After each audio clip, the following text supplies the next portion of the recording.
नमस्कार. आज मी साधी, सोपी आणि पौष्टिक व्हेज थाळी बनवत आहे. इथे मी चवळीची पालेभाजी घेतलेली आहे. त्याची पानं काढून घेते मी. कोवळी पानं घेते आणि ती आता स्वच्छ धुवून बारीक चिरून घेते.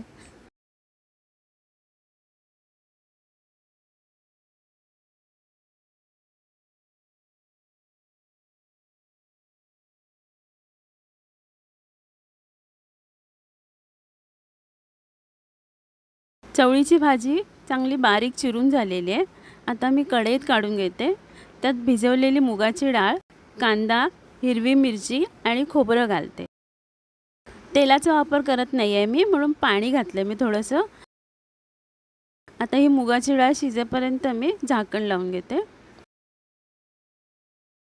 मुगाची डाळ शिजलेली आहे. थोडंसं मीठ घालते. पाणी आटेपर्यंत भाजी शिजवून घेते. चवळीची भाजी तयार आहे. आता मी गोव्याच्या पद्धतीचं वरण बनवून घेते. त्यासाठी लागणारं साहित्य स्क्रीनवर लिहिलेलं आहे.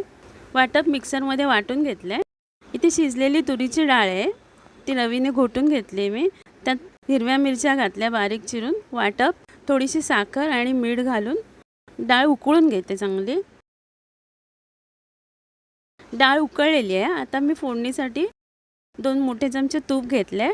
त्यात राई, जिरं, हिंग, कढीपत्ता घालून फोडणी तयार आहे. आता या शिजलेल्या वरणाला मी वरून फोडणी देते. कोथिंबीर घालून वरण तयार आहे. आता मी बटाट्याची कापं करते. त्यासाठी मी बटाटा कापून घेते. पातळ कापं काढून घेतलेली आहेत आणि ती स्वच्छ धुवून घेते. आता मी कापांना हळद, लाल मिरची, हिंग आणि मीठ लावून घेते. कापांना मीठ वगैरे लावून तयार आहे. आता मी ताटात रवा घेते. त्यात कापं चांगली गोळून घेते रव्यामध्ये. एका पॅनमध्ये तेल घेऊन कापं तळायला ठेवते.